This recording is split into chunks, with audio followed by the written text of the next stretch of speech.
Hello everybody, this is Tyler, and today we're going to talk about fume hood accessories. Now in our last video we said we were going to break down fume hood accessories into their own individual videos. But it's our channel, we changed our mind. So we're going to do it in one video right now for you.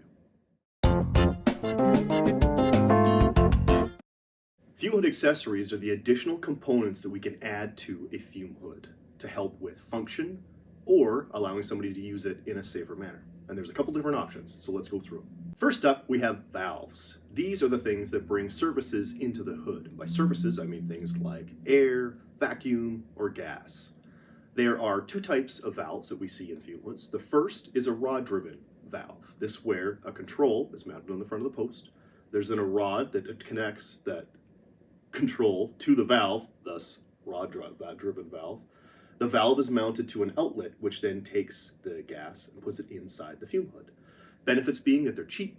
The poor problem being that they're really hard to service because you got to reach inside, around the fume hood, inside a little cavity to fix them, and that's a little difficult. Next, we have the face-mounted valves. This is where the valve is mounted to the post. It is much easier to service because you just take off the handle and you can get to the valve. And then there's just a gas line that connects it to the outlet to go into the fume hood. Now, please note, CSA tells us we cannot have the control, the thing that turns it on and off, inside of the fume hood, otherwise you have to put your face in there, and that would be bad. Next, we have the power. Power comes from the factories in a couple of different configurations, but generally speaking, it's a receptacle mounted on either one or both posts. They're usually 120 volt, 20 amp, but can be specified in a couple of different voltage and a couple of different amperages. You can also add additional receptacles to the front posts of the fume hood. Now please note, we do not want receptacles on the inside of the fume hoods, otherwise things tend to get a little sparkly, which we don't want. So receptacles on the outside, they can be specified pretty much anywhere you want. Just check with your manufacturer.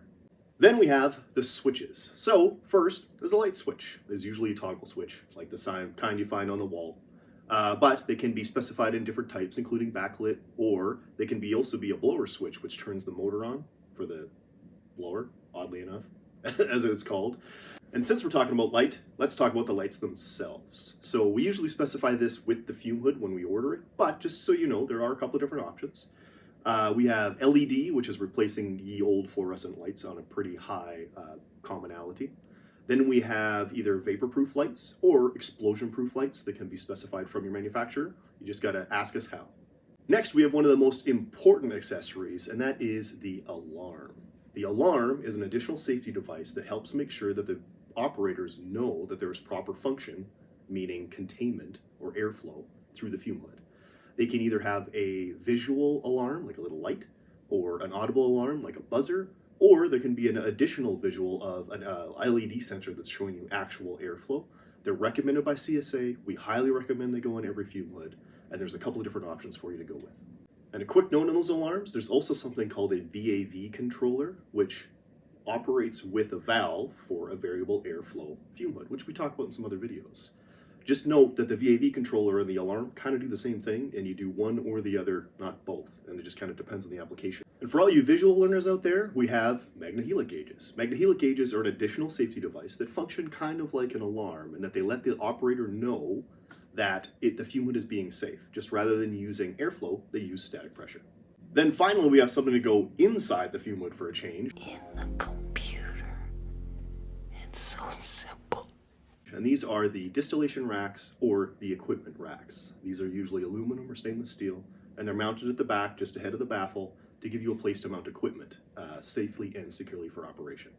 And last but not least, we have the sash stop. These come standard from most manufacturers at a preset level, at a preset height, but there are different options on how they operate and how you bypass them for when you're going to be loading equipment.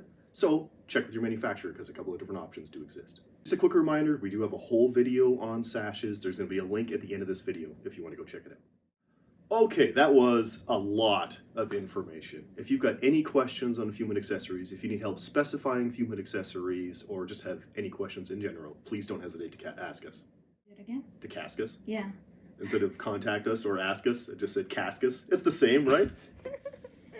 And if you did not find the video helpful, then just keep it up to yourself. We don't care. See you later.